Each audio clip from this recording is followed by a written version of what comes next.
À l'émission Érable en bref aujourd'hui, eh bien, nous allons offrir le Centre du Québec en cadeau. Donc, il sera question de tourisme Centre du Québec, de cette période du temps des fêtes et aussi notre promotion d'achat local. Maintenant, notre invité pour aujourd'hui, eh bien, je m'entretiens avec Marie-Hélène Beaupré. Marie-Hélène qui est responsable des communications, justement, pour Tourisme Centre du Québec. Depuis peu, d'ailleurs. Marie-Hélène, bonjour. Bonjour. Ben oui, quand on dit depuis peu, pas nécessairement, parce que c'est quoi, vous étiez là avant, vous avez quitté un peu et vous êtes revenu très tôt. C'est exactement ça. En fait, j'ai commencé chez Tourisme Centre du Québec comme contractuel l'an dernier, au printemps et à l'été 2019. Ensuite, j'ai eu un autre emploi à la fin de mon contrat et finalement, je suis revenue pendant la pandémie. On m'a rappelé et j'occupe maintenant un poste permanent en communication. Et vous adorez, parce que votre rôle, c'est ça, c'est le marketing, dans le fond, hein, c'est exactement. Ça? Moi, je suis choyée dans ce rôle-là parce que j'ai l'opportunité de voyager un peu partout sur la région du Centre du Québec. En fait, nous, on a 5 MRC, dont l'Érable ici. On a aussi Arthabasca, on a Nicolet, Bécancour et Drummondville. Donc, ça me permet un peu de voir tous les paysages du contrefort des Appalaches aux plaines du Saint-Laurent. Là. Et votre endroit préféré? La question qui tue. C'est difficile à dire, mais moi, j'ai un faible pour Victoriaville, comme j'y réside. Oui. Hein? Je trouve que c'est diversifié, Victoriaville. Il y a beaucoup d'actions pour une ville d'une taille moyenne, mais il y a aussi des plans naturels qui sont vraiment intéressants, avec le réservoir Baudet, la Terre des Jeunes, le mont Arthabasca, bien entendu. Oui, évidemment. Et tout le monde peut se rendre à Victoriaville en un court laps de temps aussi. Hein? Comment va le tourisme en temps de COVID? C'est difficile. Une autre question qui tue. Évidemment, tu sais, la pandémie, ça a frappé beaucoup de domaines, mais le tourisme, on s'entend qu'avec la fermeture des frontières, ça empêche le tourisme qui est hors Québec. Donc, on n'a pas eu de visiteurs à l'extérieur du Canada cette année. Mais c'est un peu plus difficile aussi le tourisme intra-régional, comme avec les fameuses zones rouges. On peut pas nécessairement non plus se promener d'une région à l'autre. On essaie de favoriser beaucoup les déplacements qui sont plus près de chez soi, en fait. On invite les gens à redécouvrir leur propre coin de pays. Ça a été quand même bien cet été, malgré tout. On est content des résultats pour les habitants de la région qui ont visité un peu plus là, les attraits.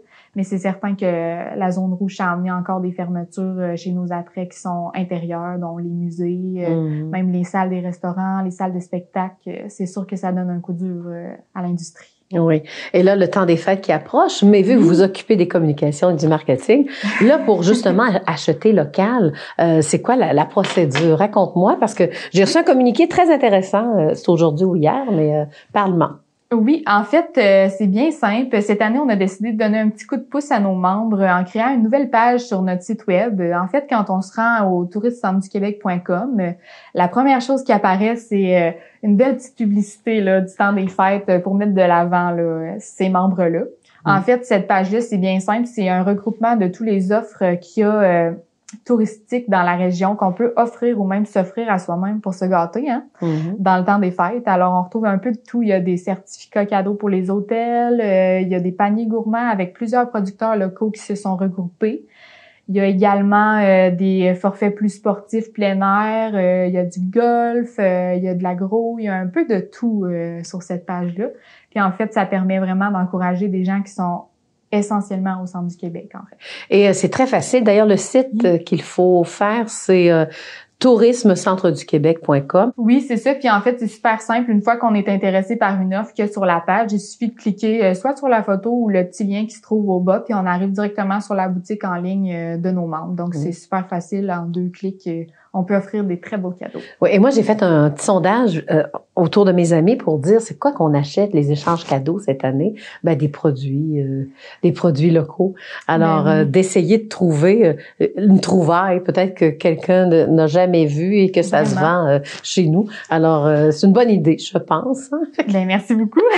En fait, l'idée, c'est vraiment ça, c'est de faire découvrir un peu aux gens toute la diversité des produits qui s'offrent au Québec en général, mais au centre du Québec aussi. Tu sais, des fois, on n'est pas toujours au courant de toutes les compagnies qu'est-ce qu'ils font, les produits qu'on peut se procurer ici, mais c'est vraiment intéressant quand on s'y promène. Là, on voit vraiment que l'offre est très grande.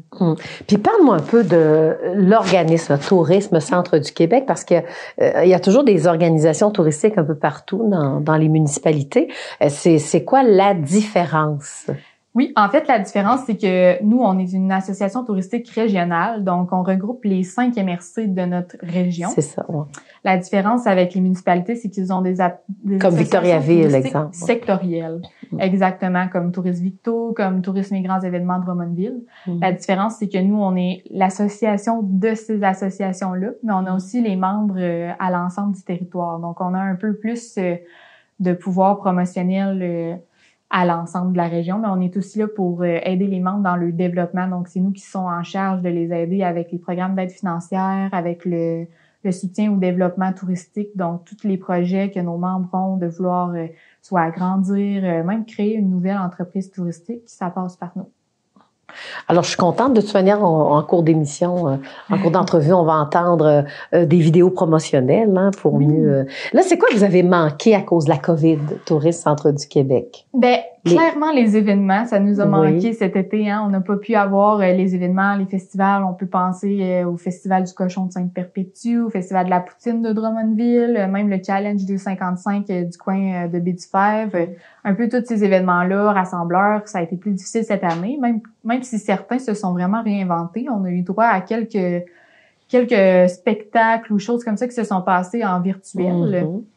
Mais c'est certain que ça nous a manqué, mais aussi le fait de pas pouvoir inciter beaucoup au déplacement. Tu sais, on a moins pu porter l'attention sur la découverte de la région pour des marchés limitrophes. Ouais, ben c'est ça, promouvoir sa région même. Parce que des fois il y a des expositions comme vous partez vers Montréal pour avec c'est ça, pour faire connaître notre région, même du côté de Québec, là on se promène. Il y a aussi normalement à l'international, on fait connaître le vélo au Salon vélo de New York. Il y a aussi la bourse Bienvenue Québec qui est vraiment pour faire connaître le Québec et le centre du Québec à l'international.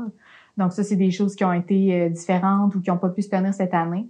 Mais c'est certain qu'on est content quand même d'avoir pu faire découvrir aux gens de la place des choses qu'ils n'ont jamais encore découvert. Je connais des gens cet été qui ont visité pour la première fois le parc Marie-Victorin, alors que c'est un endroit tellement fantastique. Puis c'est des gens qui résident ici depuis longtemps. Mais des fois, on pense moins à faire des attraits ou des activités qui sont dans notre secteur. Cette année, c'est vraiment là-dessus qu'on a misé. On est quand même content d'avoir pu faire découvrir ça aux locaux, en fait. En tout cas, si vous voulez des belles photos pour un mariage, c'est le parc Marie-Victorin. Voilà. Bon, en guise de conclusion, pour cette période du temps des fêtes et la promotion locale, donc ça va ensemble. Et peut-être le mot de la fin, je vous le laisse, la pensée de Tourisme Centre du Québec. À vous la parole et regardez nos téléspectateurs. Oui, en fait, je vous dirais, cette année, ce qui est important, c'est d'encourager local. C'est très important parce que ça a été une année qui était particulièrement difficile pour les entrepreneurs québécois. On le sait avec la pandémie. Je pense que le temps des fêtes, c'est une période qui est idéale pour ça. C'est de montrer notre soutien à une industrie qui rapporte beaucoup au Québec, mais c'est aussi de faire découvrir des belles trouvailles à sa famille, ses proches, ses amis, même à ses employés comme employeurs. On peut facilement offrir des chèques cadeaux ou des paniers gourmands de la région. Je pense que cette année, c'est vraiment le mot d'ordre. On redécouvre l'achat local. Eh bien, juste avoir entendu les éléments que vous nous avez donnés aujourd'hui, ben c'est extraordinaire. On va partir tout de suite à la découverte. Venez-vous, on va s'en aller dans quelques instants. Allons-y. Alors, mesdames, messieurs, vous avez entendu Marie-Hélène Beaupré, qui est bien sûr responsable des communications du côté de Tourisme Centre du Québec.